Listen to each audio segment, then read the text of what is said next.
Alabama, and the same place, and the same place as 70, like the Alabama 70, 60, and is like the Alabama 70, 60. It was not the same thing. Like the Alabama, like the Alabama 70, 60. It was not the same place that you celebrate. And the birthday of 70, and the Alabama 70, 60. It was not the same family that did. It was a Jonas family that did something to us.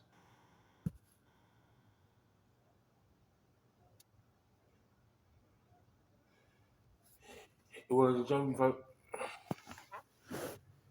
It was a Jonas family that did that to me. It was a Jonas family.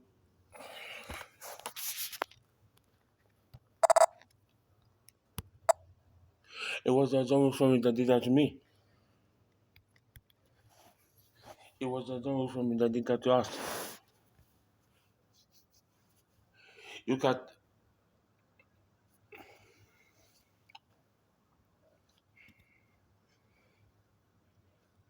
in the other purchase of 70, 60. It was not them that did that to us. It was a Jonas family that did that to us. In the other purchase of 70, 60. It was not them that did that to us. It was the Jonas family that did that to us.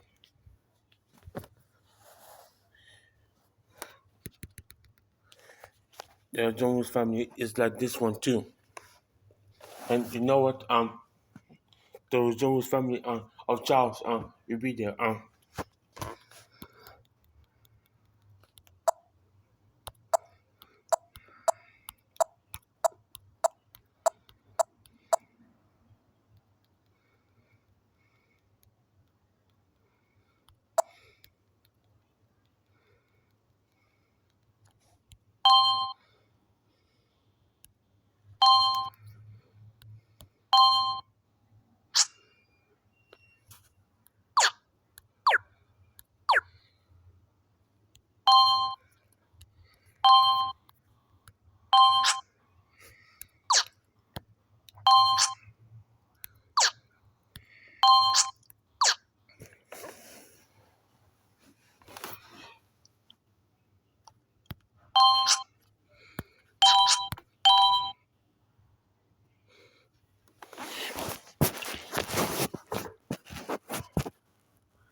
I want to taste one, but the cake will not belong to me. Oh my goodness, the cake. I love it so much.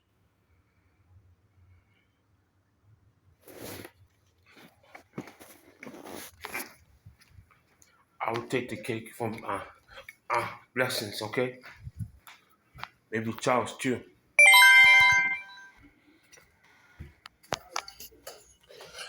Maybe Charles too. But I miss it.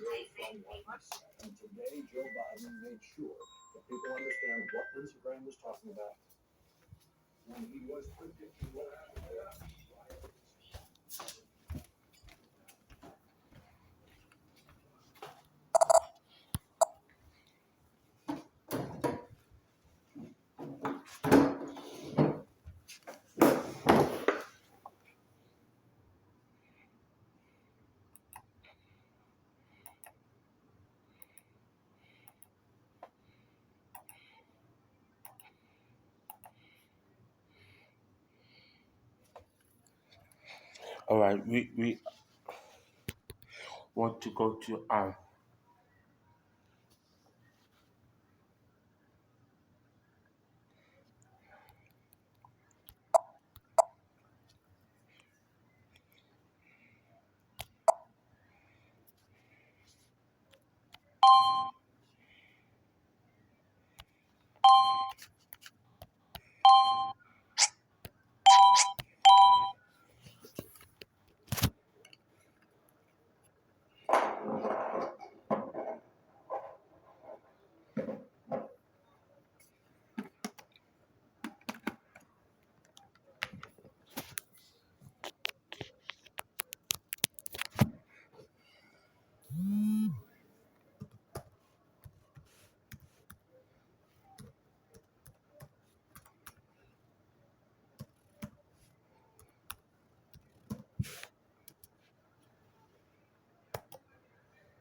law enforcement and pro-insurrection.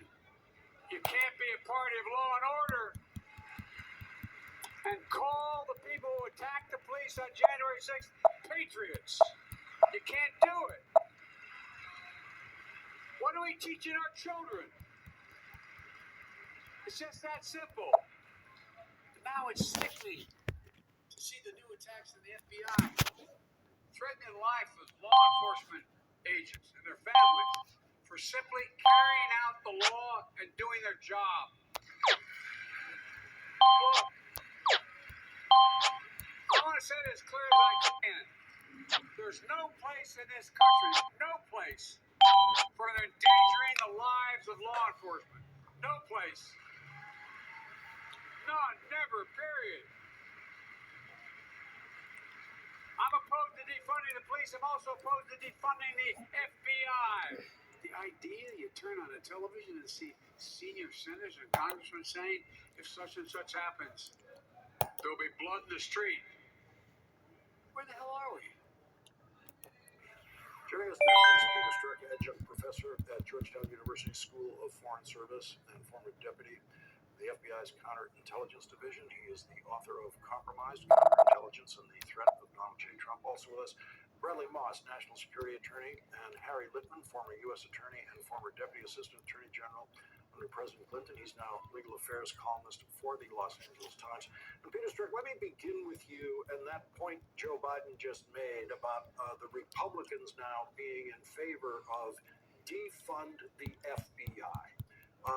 Did you think, and you've been watching a Republican change in attitude, to put it mildly, over the Trump years toward the FBI, did you think it was coming to this, that they would actually be the defund the FBI party?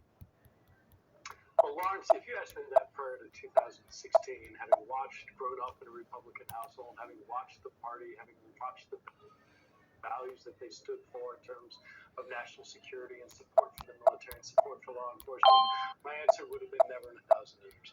But watching what Trump did over the course of his administration, the constant demonization of a lot of different elements of the executive branch, but certainly in particular the FBI, and anything that the FBI or DOJ might do that would go against him. Unfortunately, seeing that in motion, this was the inevitable result. And it is not something, in my opinion, that we're going to be able to turn around quickly at all. It is a sad day for the Republican Party. It's a sad day, I think, for anybody in America who is talking about, at the end of the day, strip away all the rhetoric. What these folks are calling for when they say defund the FBI is Trump is above the law. Do not investigate him, let alone prosecute him. There is nothing that he can do that merits even an investigation. And that's what they're saying here at the end of the day. Harry Litman, as I said last night, one of the components of what Lindsey Graham has to say is it's profoundly insulting to the 74 million Trump voters who absolutely have never rioted in the street for anything and never will, and absolutely will not do that, no matter what happens to Donald Trump. But how is that kind of language from a United States Senator who serves on the Judiciary Committee received in the Justice Department? It's really despicable, but he has this sort of teeth-bared anger that he can almost, I think of the Kavanaugh hearings where he can just kind of rev up and do it. There's an artificial feel about it to me. I don't think people in the Department of Justice are shaking in their boots or anything like that. I think they're more rolling their eyes. Here's another sign of the times. But they certainly take stock that a elected senior senator in the United States Senate is saying this kind of thing. And of course, the real worry is what it could unleash among the MAGA crazies who there's some reason to fear. But I think DOJ, it doesn't deter them from their job or anything like that. But it's wow, another sign of the times. How did we get here? Kind of like Peter says. And Brother Noss, tonight is the night where we will be getting the next court filing from the Department of Justice. This in response to the Trump filing asking for, among other things, a special master to get into the documents that were seized by the FBI at Donald Trump's home to try to sort out. I don't think it's clear what the special master is supposed to sort out. But what are you expecting from All right. Today is your day. Things, and part of it is expecting, part of it is hoping. I'm hoping part of it is a lot more facts. We've seen some details come out, whether through media reporting or some of the official pleadings, whether in the court documents or what NARA released in terms of correspondence with the Trump team. So we've gotten a bit of the picture of the chronology. But by and large, what we truly know is only what was provided by the Trump team in their documents, which of course were very flattering to Donald Trump. So I'm hoping to get some real context there, clarification on the entirety of the chronology, how this all went down, dating back to 2021, and exactly how they came to believe there were more documents. They kept finding ways to determine there was more. We saw that reference in the